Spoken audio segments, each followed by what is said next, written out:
Cuando rezo el credo, estoy creyendo en Jesucristo. Realizar un enunciado o de recitar frases no genera en sí mismo la obtención de la fe. La fe en primer lugar es un don, algo de eso lo vamos a hablar ahora, pero muchas veces solemos repetir cosas que no entendemos y al no entender la profundidad y la grandeza de nuestra fe también se va volviendo precaria y al no saber dar razones de nuestra fe también cualquiera puede llegar a confundirnos y también a desviarnos del camino de la verdad.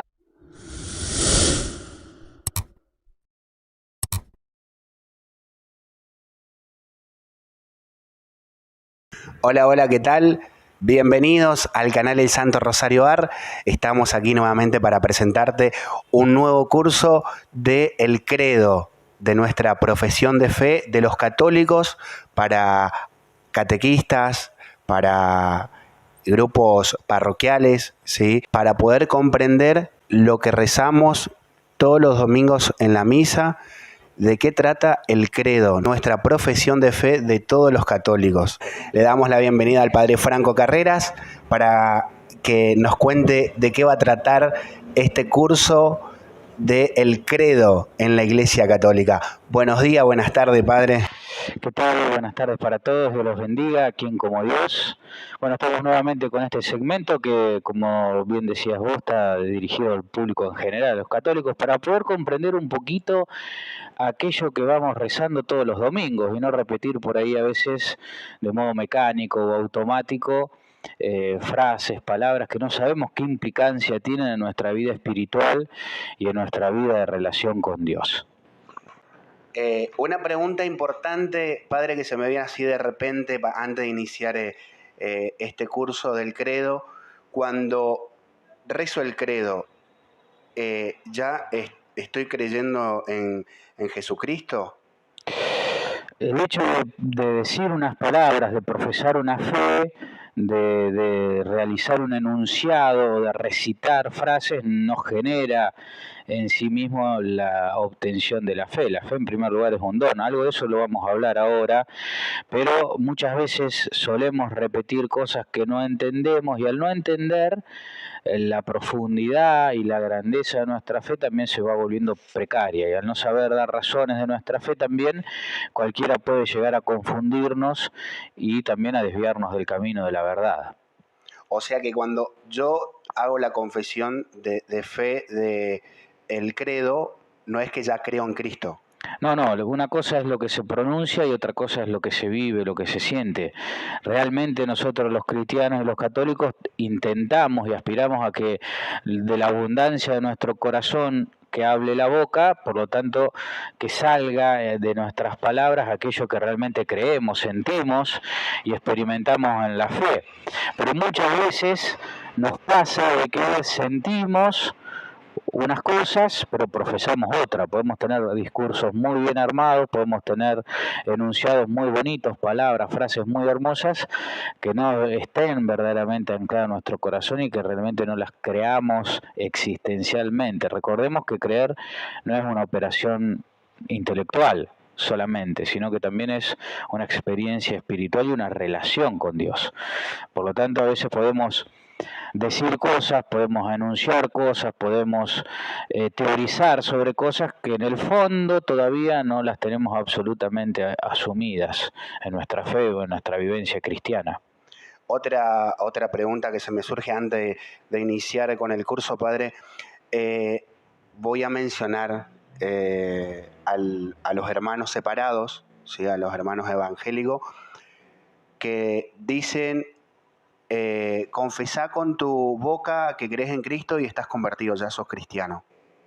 No, la Sagrada Escritura lo dice a eso también, dice eso, de que la profesión viene por la oralidad y que aquel que proclama el nombre de Dios o proclama la fe de Jesucristo es salvo, eso es verdad, pero nosotros sabemos que la Sagrada Escritura hay que leerla en su totalidad, no se pueden tomar algunos fragmentos o algunos pedacitos, porque eso no le hace justicia a la revelación de Dios, como con una persona. Yo no puedo juzgar a una persona por un acto. Tampoco puedo teorizar absolutamente de la Sagrada Escritura a partir de un solo versículo.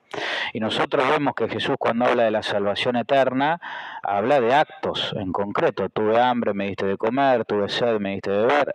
El apóstol también, Santiago, nos dice: muéstrame tu fe sin obras, que yo por mis obras te mostraré mi fe. Entonces, a la proclamación con la palabra tiene que ir acompañada también con la profesión de nuestro corazón y con nuestro obrar.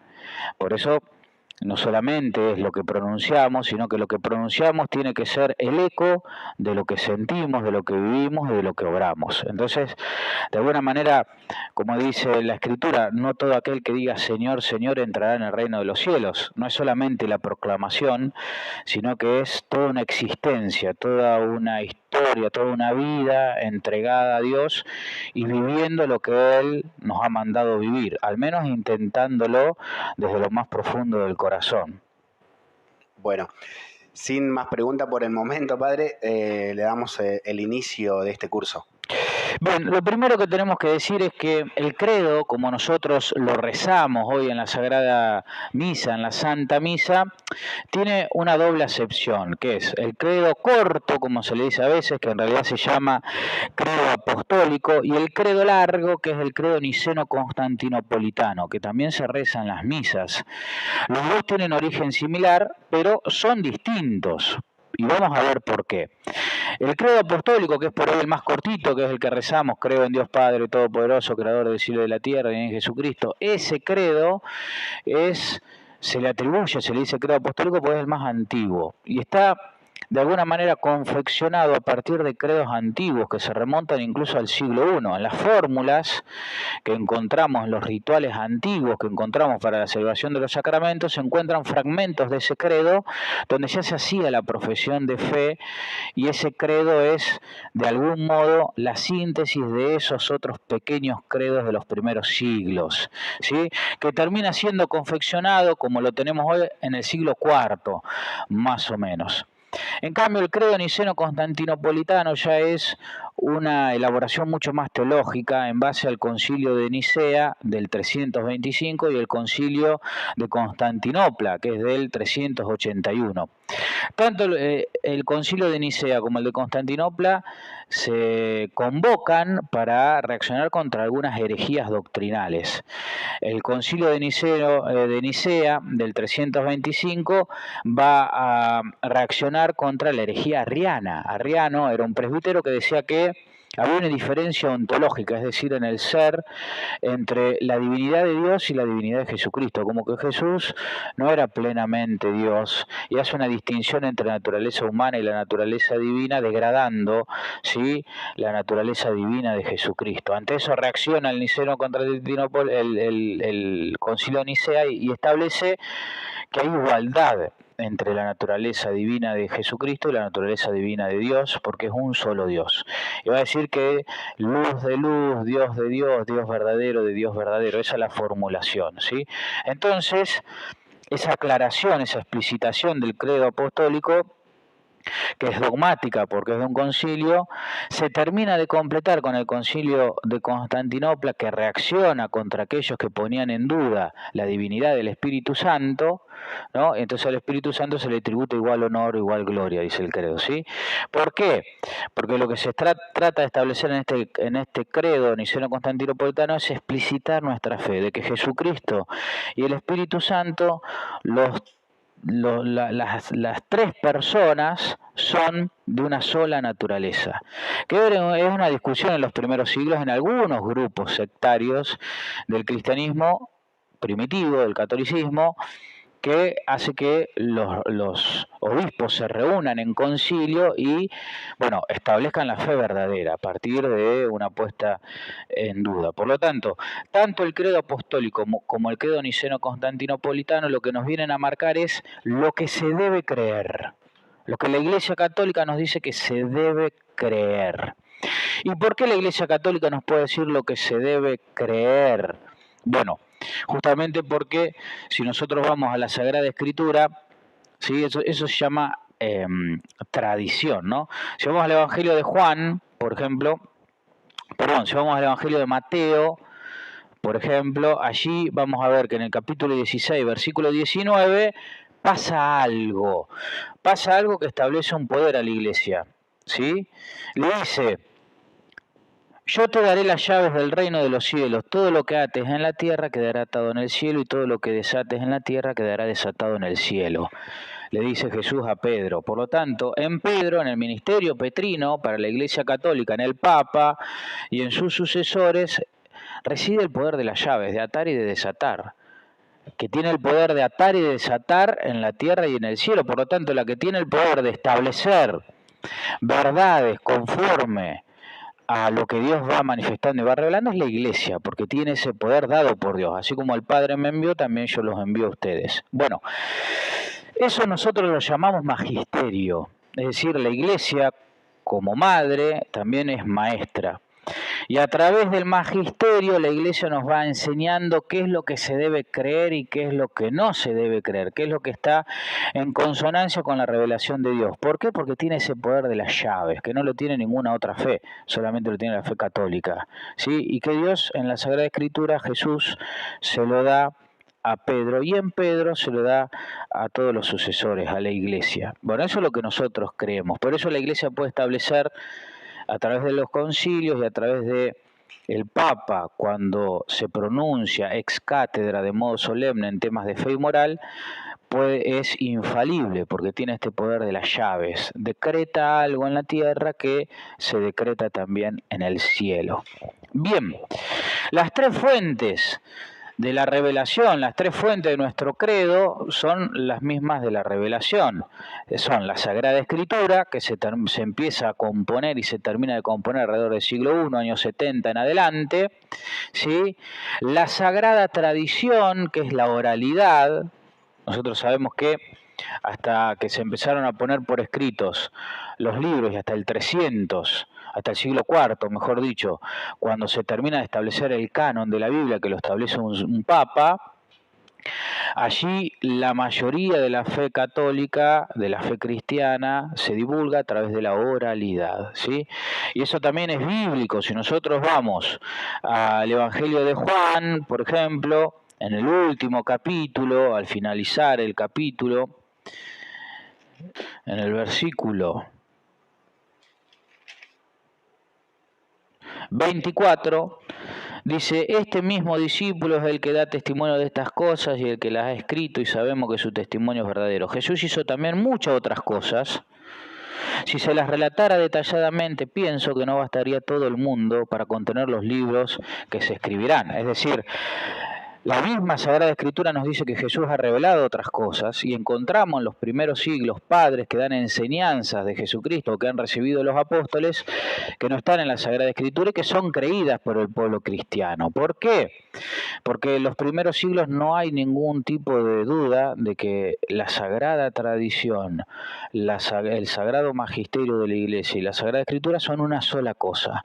De hecho, tanto el Magisterio como la Sagrada Escritura brotan de la tradición oral, brotan de la oralidad, a partir de la predicación de los discípulos, que parte del mandato de Jesús: vaya y hagan que todos los pueblos sean mis discípulos, bautizándolos en el nombre del Padre, Hijo y Espíritu Santo, y los manda a predicar y manda a los otros 72 también a evangelizar. A partir de ese mandato de Dios, la Iglesia ha sido misionera y evangelizado desde la oralidad.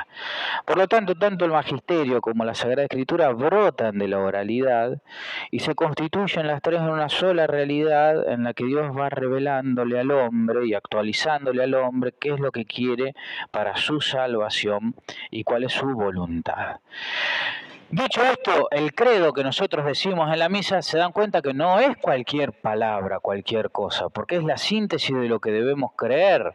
Por eso es importante formarnos sobre el contenido de las palabras y de los conceptos que profesamos, porque significan lo que debemos creer, lo que Dios revela a través de su iglesia, a través de la Sagrada Escritura, a través del Magisterio. Es una síntesis, es la gran síntesis, ¿sí? Si nosotros vamos a la primera carta del apóstol Juan, esa carta que es una carta pequeña, allí vamos a ver en el capítulo 1, versículo 5, dice: la noticia que hemos oído de él y que nosotros la anunciamos es esta: Dios es la luz y en él no hay tinieblas. Si decimos que estamos en comunión con él y caminamos en las tinieblas, mentimos y no procedemos conforme a la verdad. Es decir, lo que hemos oído es lo que nosotros le anunciamos. La oralidad es fundamental porque es donde brota todo. De hecho, Jesús enseña desde la oralidad y los primeros siglos las comunidades se establecen a partir de la oralidad. Por lo tanto, la tradición es fundamental para nosotros porque significa también aquel espíritu que va acompañando la enseñanza de la Sagrada Escritura y que nos dan pista de cómo interpretarla verdaderamente junto con el magisterio de la Iglesia. No se puede interpretar bien la Sagrada Escritura sin el magisterio.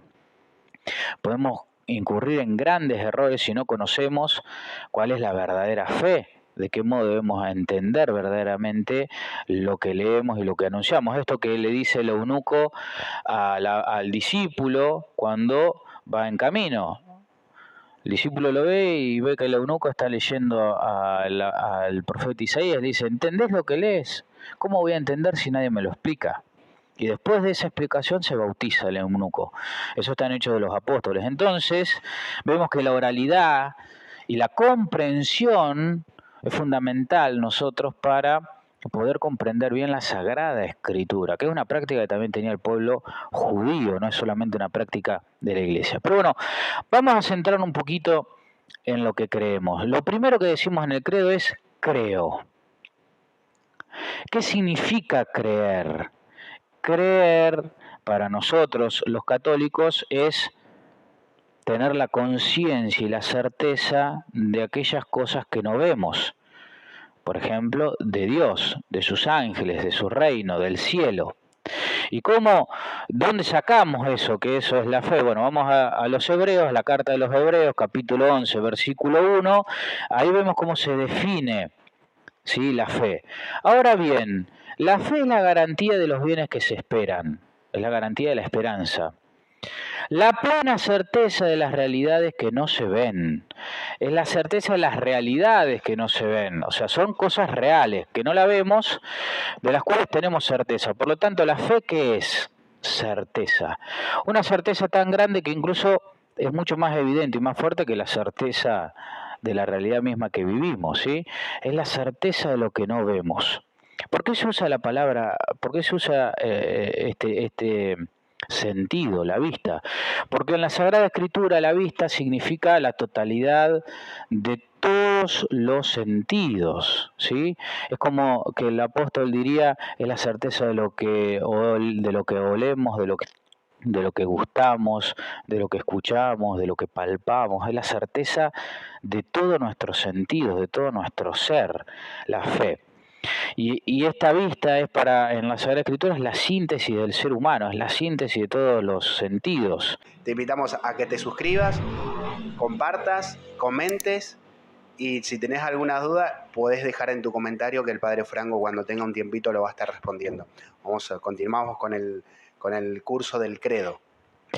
Bien, ¿dónde sacamos de que el ojo es la síntesis de todos los sentidos?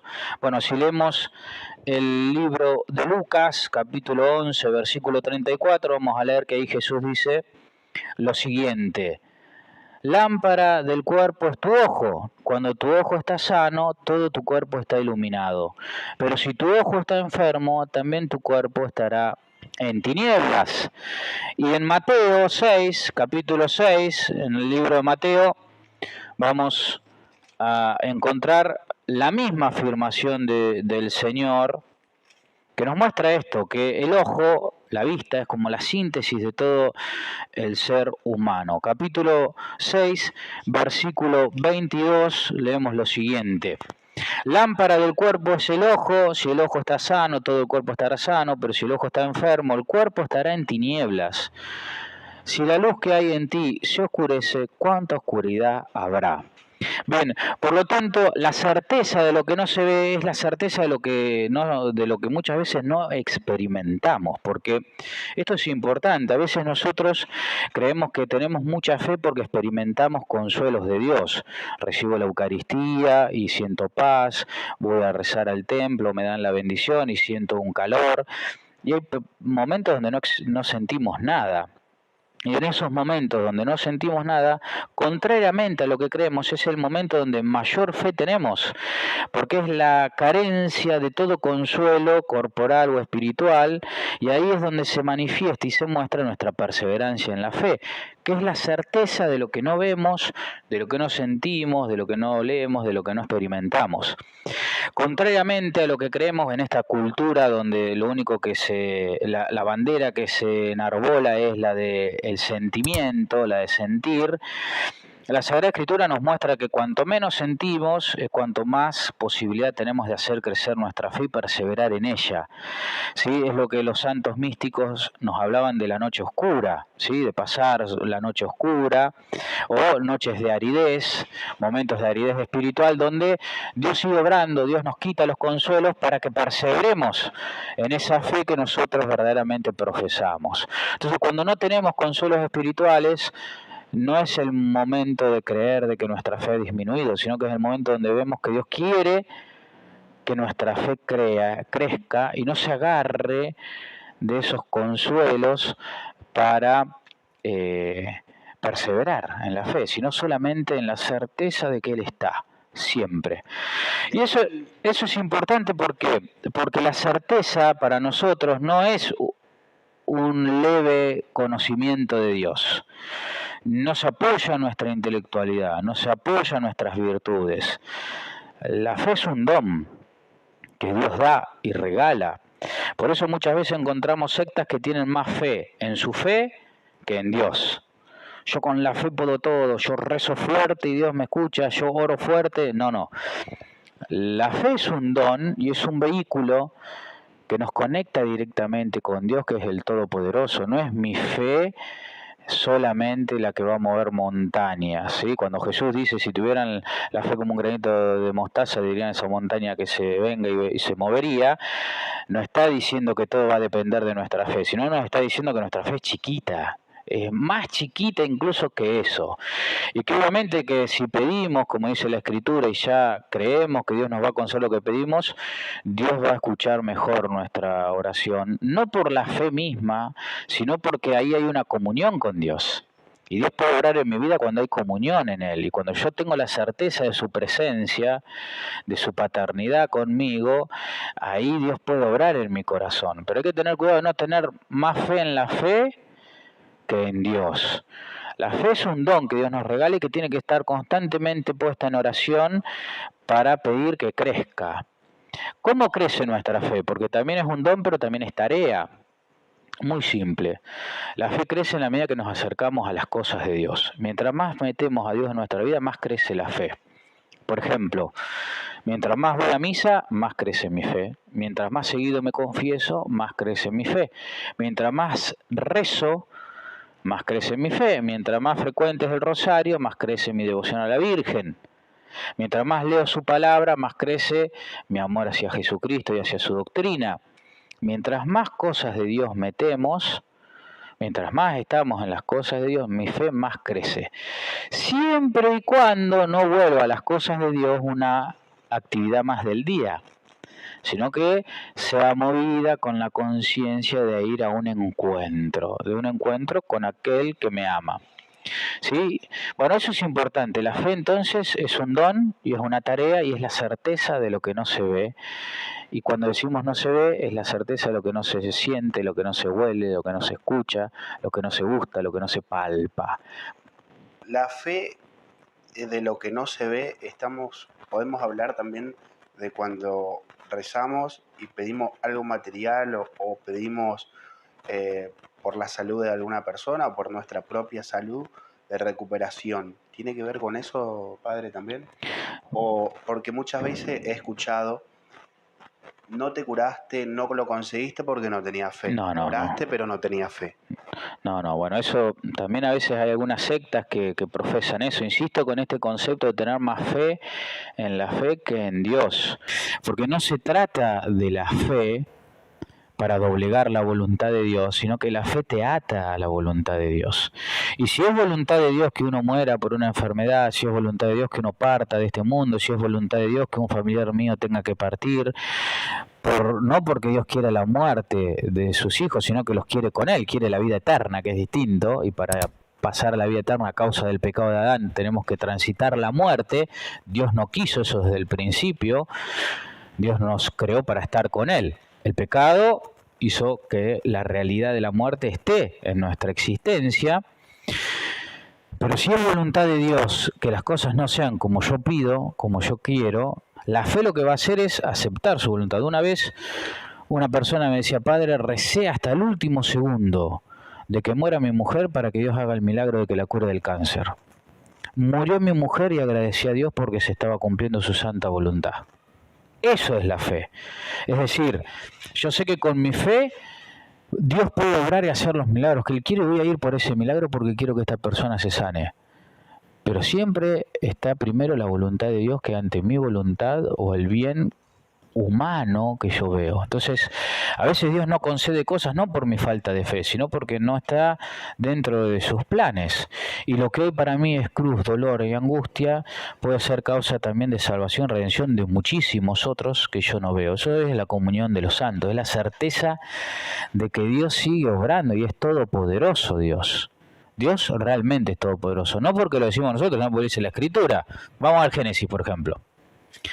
Al Génesis. En el Génesis capítulo 49, que son los capítulos finales, versículo 24, ahí dice: porque el Dios de tus padres que te socorre por el Dios Todopoderoso, que es quien te da sus bendiciones.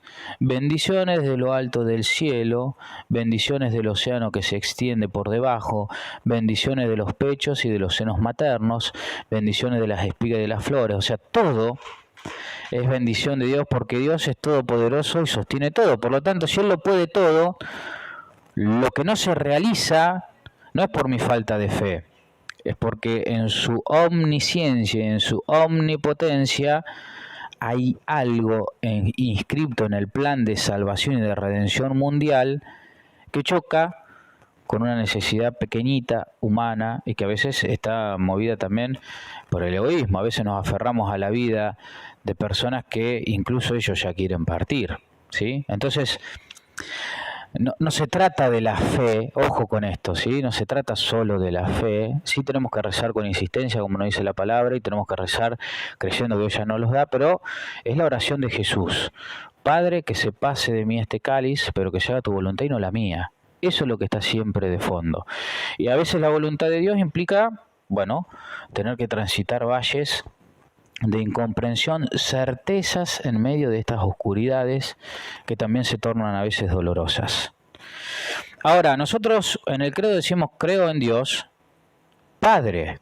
No es que creemos en cualquiera, creemos en un Dios que es Padre. Y como Padre, Dios nos cuida. Por ejemplo, cuando los discípulos le dicen: enséñanos a orar, ¿qué dice Jesús? Ustedes oren así: Padre nuestro. Me voy al Padre mío, al Padre de ustedes, dice Jesús cuando se va al cielo. Sí, Dios es nuestro Padre y como todo Padre, Él va a procurar el bien nuestro, pero el bien mayor. ¿Cuál es el bien mayor? La vida eterna. Así como un papá a veces tiene que regañar a su hijo, ponerle una penitencia o no darle un gusto por el bien de su educación, para que aprenda determinados valores, determinadas lecciones, lo mismo Dios a veces permite el dolor en nosotros para la vida eterna, que es el mayor de los bienes y es verdaderamente lo que nosotros profesamos, que Dios, como dice la Escritura, Dios establece todo para el bien de los que lo aman, ¿sí? Bueno, la fe entonces, ¿qué va a hacer? Nos va a hacer que abracemos la voluntad de Dios, aunque eso contradiga nuestra voluntad a veces. Para terminar, creemos en un solo Dios, Padre, Hijo y Espíritu Santo. Es trino, es un Dios, somos monoteístas. La palabra monoteísta significa un Theos, un Dios. Creemos en un solo Dios. Vamos al Deuteronomio, por ejemplo, el libro del Deuteronomio. Ahí nos dice que nosotros, en muchas partes de la Escritura, pero en el Deuteronomio capítulo 6, versículo 4, vamos a ver cómo allí nos dice la Escritura: escucha, Israel, el Señor nuestro Dios es el único Dios. Es un solo Dios.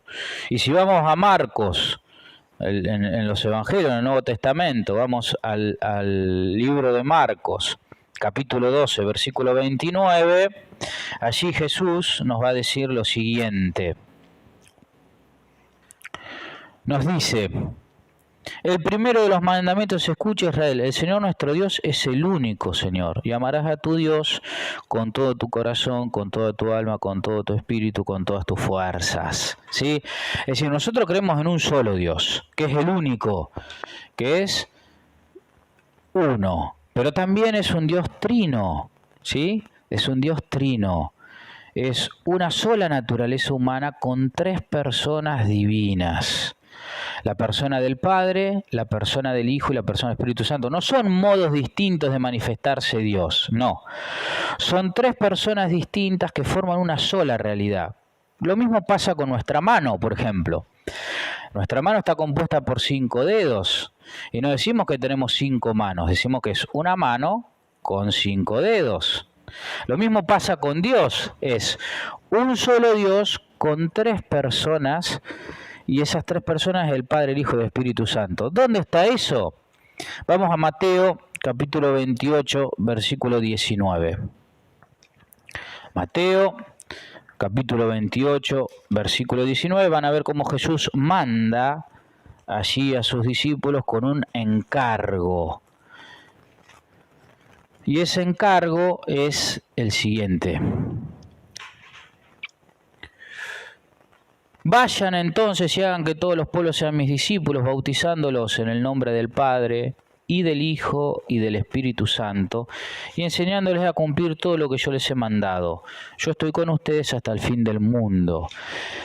Este mandato replica con el bautismo de Jesús, que desciende el Espíritu Santo sobre él en forma de paloma, y se escucha una voz desde el cielo que dice: este es mi Hijo muy predilecto, escúchenlo. Es decir, ahí está conformada la Trinidad, ¿sí? Después, en otras cartas del Nuevo Testamento se habla de creer en el Padre, el Hijo y el Espíritu Santo. Bueno, un solo Dios en tres personas, que es lo que nosotros creemos y profesamos en el credo. Es un solo Dios en tres personas. No son tres dioses, no son tres realidades divinas, es una sola realidad divina con tres personas. Tampoco son tres modos de manifestarse Dios, como que Dios va poniendo caras distintas. No, no.